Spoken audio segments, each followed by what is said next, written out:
Hey everyone, welcome back. For the last couple of videos, we've been talking about money management and beginning to build wealth. And in the first video, we talked about connecting with money. In the second video, we talked about developing a money mindset. And in today's video, I want to talk to you about the basics of assessing your finances.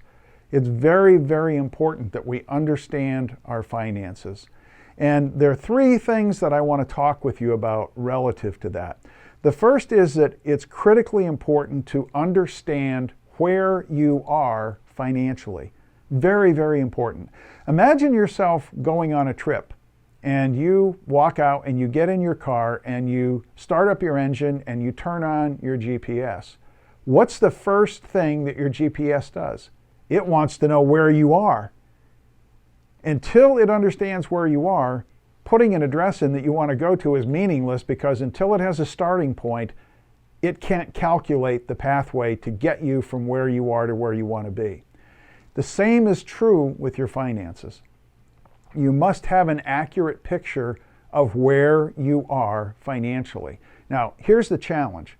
As human beings, we are great at beating ourselves up when we experience negative things. So if we're looking at our finances and we have a lot of debt and we're spending more every month than we bring in and those sorts of things, the tendency is going to be to beat ourselves up individually, or criticize our spouse because they spent too much money, yada, yada, yada. Well, here's the problem with that.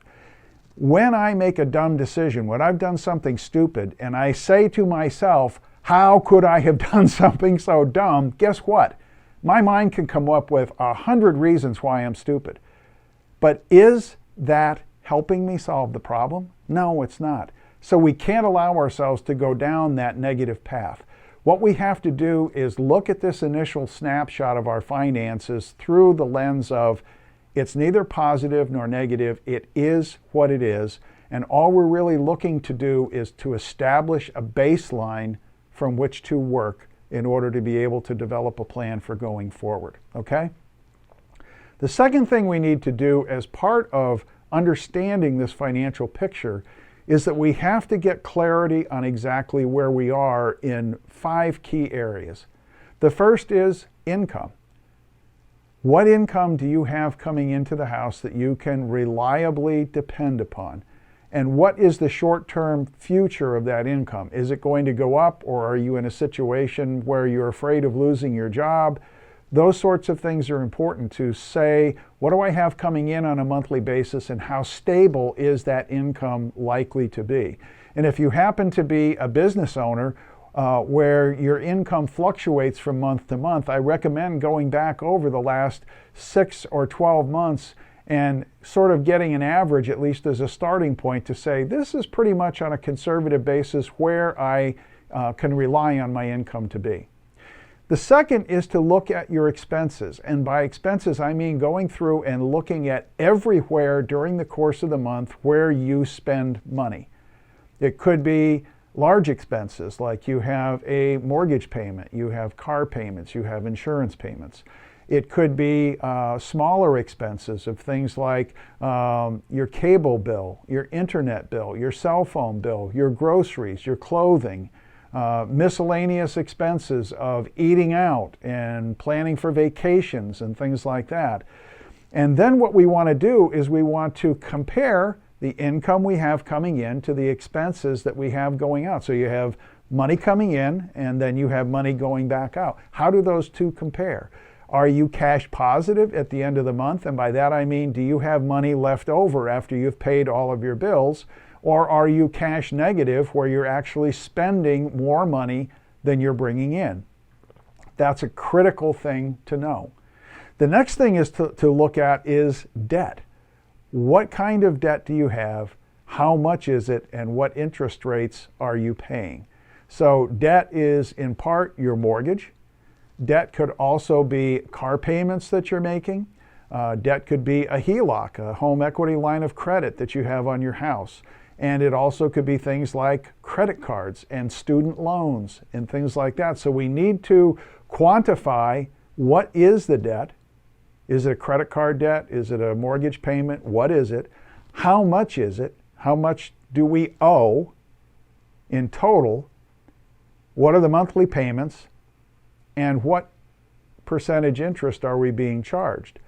And that can be very enlightening for people, because I know a lot of people I work with, when I ask them, well, how much credit card debt do you have? Well, we've got $15,000 in credit card debt. And I say, at what interest rate?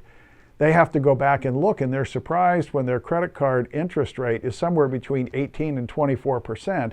And for the past year, they've been unable to do anything except make the minimum monthly payments, which means that the amount that they owe on the credit card is going up every month because they're accruing more interest than what they're paying off every month.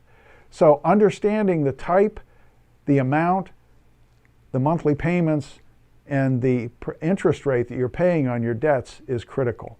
The next thing you want to look at is your investments. Do you have any investments? And investments would be not just stuff that you have in the stock market or mutual funds, but it's looking at things like, do you have a standard IRA? Do you have a Roth IRA? Do you have a 401k or a 403b from the place that you work? Those sorts of things would be considered investments. And then calculating overall what your net worth is. So when you take into consideration everything that you have, all of the assets that you have, that would be things like the value of your cars, the value of your house, the value of your investments, compared to the amount of debt that you currently have, do you have a positive net worth, or do you have a negative net worth? So going through that exercise, and it's not difficult to do. You can do it on an 8.5 by 11 piece of paper if you want. If you are concerned about being able to keep track of things, send me an email, Gary@GaryLSmith.com. I have a nice little spreadsheet that I'll be happy to share with you that will help you go through and identify all these areas and calculate things so that you know exactly what's going on. And then once we've done that, we want to look at where you are compared to your age. Because your financial picture and the severity of the situation you're in would be very different depending on where you are in life. If you have a significant amount of debt, but you're only 20 years old, you've got lots of time to be able to pay off that debt and build wealth for the future. But if you, say, had $50,000 or $60,000 worth of debt and you're 65 years old and on the verge of retirement, and your expenses are exceeding your income every month, that's a completely different situation, and it points us in a different direction as far as what we need to do to be able to get you out of debt. So I highly recommend that you take the time to go back and get that baseline of your income, your expenses, your debt, your investments, your net worth, and then begin to get a picture of exactly where you are and how dire the set of circumstances is that you're in. Okay? Go give that a shot. Leave me some comments. You have my email address, Gary@GaryLSmith.com. Send me any questions that you have. I'd love to be able to hop on a Zoom call with you and talk about your situation. Enjoy the rest of your day. Be intentional about how you live your life, and especially intentional about dealing with your finances. And I'll see you again soon.